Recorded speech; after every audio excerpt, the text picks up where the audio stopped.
Yeah, I had unfortunately put my family in such a position that there were no other options left. How it started was I woke up the next day, had no recollection of some things that I had done, the scenes I had caused. And my mom is a thoroughbred worker. She never missed a day of work in her life. And I got downstairs and it was past 8 o'clock and she was still there. And I was just like, what the hell are you doing here? And she was just like, you don't remember anything from last night? I was like, no. Why? And she was just like, I just don't understand why you can't stop. And I think I had a moment there where I was like, that's a great question. And for once, my smart ass self didn't have an answer to it, because most times I did. Yeah. And I was like, I really don't know why I can't. And, within probably a couple hours after that, they gave me the yes or no. So are you doing this? And what was the yes or no? That either you get the hell out of the house or you go to treatment. Yeah. And that must Good have for scared you. them.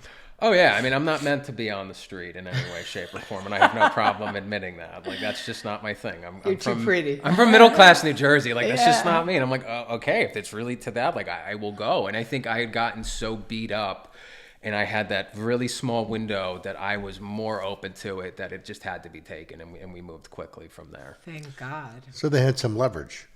They did. They had all the leverage. I mean, like, what am I going to do? I am, pretty much 20 at the time. I have no resources. I have no degree. I have no nothing. I've been asked to leave a school. Like, I had nothing to play at that time. So you go and you seek help at some sort of treatment center.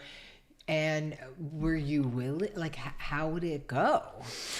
So, I was willing. I didn't miss anything, because another aspect of me at times has been like, I will just yes people at times and then just go do what I want. So I probably should have said that when you're like, so tell me about your upbringing. What were you like? That was the other thing of like, I would say yes and then just go do whatever I wanted.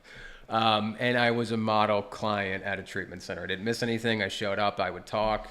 All with the end goal of like, okay, if I just do this, my family will relax and I can come home and I can go back to doing whatever. So you were superficially compliant. 110%, the most superficially compliant person ever. And they didn't challenge you?